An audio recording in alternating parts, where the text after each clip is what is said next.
Hello everyone, welcome back to my channel. ఈరోజు మన ఛానల్లో ఒక మంచి స్వీట్ రెసిపీతో అయితే కనుక మీ ముందుకు వచ్చేసానండి. చాలా హెల్తీ రెసిపీ, అలాగే చేసుకోవటం అయితే కనుక చాలా ఈజీ అండి. మ్యాగీ చేసినంత ఈజీగా చేసుకోవచ్చు. మీరైతే రెసిపీ మొత్తం ఫుల్గా వీడియో అయితే చూడటానికి ట్రై చేయండి, ఎక్కడ స్కిప్ చేయకుండా. ఇక రెసిపీ స్టార్ట్ చేసుకుందాం. దీనికోసం అయితే కనుక ఒక మిక్సింగ్ బౌల్ తీసుకొని 1 కప్పు వరకు బియ్యం పిండి తీసుకోండి. అలాగే ఏ కప్పుతో అయితే తీసుకున్నామో అదే కప్పుతో 1 కప్పు వరకు గోధుమ పిండి, 1 కప్పు వరకు సుజీ రవ్వ అండి. ఉప్మా చేసుకుంటాం కదా, ఆ రవ్వను వేసుకొని మొత్తం నేను వీడియోలో చూపించిన విధంగా ఇవన్నీ కలిసే విధంగా కలుపుకొని పక్కన పెట్టేయండి. నెక్స్ట్ అయితే కనుక స్టవ్ వెలిగించి కళాయి పెట్టుకొని ఏ కప్పుతో మనం పిండిలు కొలుసుకున్నామో ఆ కప్పుతోనే 2 కప్పుల వరకు బెల్లాన్ని వేసుకోండి. ఈ బెల్లంలోనే 3 కప్పుల వరకు వాటర్ని వేసుకొని ఈ బెల్లం మొత్తం కరిగేంత వరకు కరిగించుకోండి. మనకి పాకం ఏమీ రావాల్సిన అవసరం లేదండి. జస్ట్ కరిగి మనకి వాటర్ అనేది రోల్ బాయిలింగ్ అయితే సరిపోద్ది. నేను వీడియోలో చూపించిన విధంగా ఇలా రోల్ బాయిలింగ్ అవుతున్నప్పుడే మనం ముందుగా కలిపి పెట్టుకున్న పిండిని అయితే కలుపుతూ వేసుకోండి. ఫ్లేమ్ అనేది మీడియం ఫ్లేమ్ పెట్టుకొని దీన్ని అయితే కనుక కుక్ చేసుకోండి. లమ్స్ ఏమీ లేకుండా, ఉండలు ఏమీ లేకుండా మొత్తం అంతా బాగా మీడియం టు లో ఫ్లేమ్ అడ్జస్ట్ చేసుకొని బాగా కుక్ చేసుకోండి. ఇది కాసేపటికే కుక్ అయిపోద్దండి. ఇలా మొత్తం కలుపుతూ ఉండండి. అలాగే ఒక 2 యాలకలను అయితే కనుక దంచేసి వేసుకోండి, ఫ్లేవర్ అనేది బాగుంటుంది.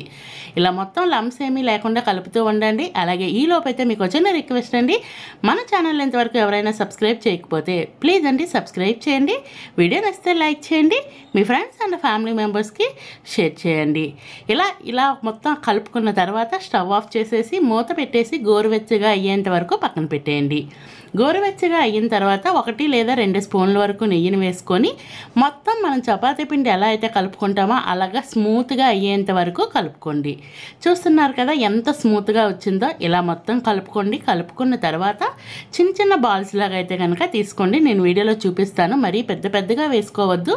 ఎంత పల్చగా ఉంటే అంత బాగా పొంగుతాయి. ఇలా మొత్తం రోల్ చేసుకున్న తర్వాత దీనిపైన చెయ్యిపైన ఇలా స్ప్రెడ్ చేసుకోవచ్చు. లేదు రావట్లేదు అనుకుంటే కనుక ఆయిల్ ప్యాకెట్ ఉంటుంది కదా, ఆయిల్ ప్యాకెట్ మీద కూడా వేసుకొని ఇలా మొత్తం ఈవెన్గా స్ప్రెడ్ చేసుకొని రెడీ చేసి పెట్టేసుకోవాలి. లేదంటే వేరే చేతిలో పెట్టుకొని ఇలా స్ప్రెడ్ చేసుకున్నా ఈవెన్గానే వస్తాయి.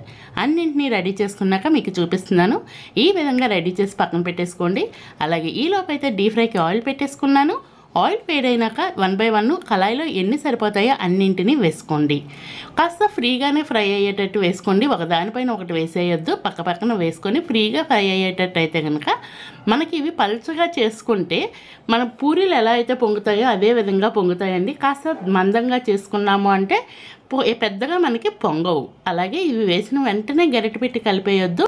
1 సైడ్ కాస్త ఫ్రై అయినాక వాటంతట అవే పైకి తేలుతాయండి. తేలినప్పుడు అయితే కనుక 1 సైడ్ కలర్ వచ్చినాక రెండో వైపు కూడా తిప్పుకుంటూ లైట్ గోల్డెన్ బ్రౌన్ కలర్ వచ్చేంత వరకు ఫ్రై చేసుకోండి.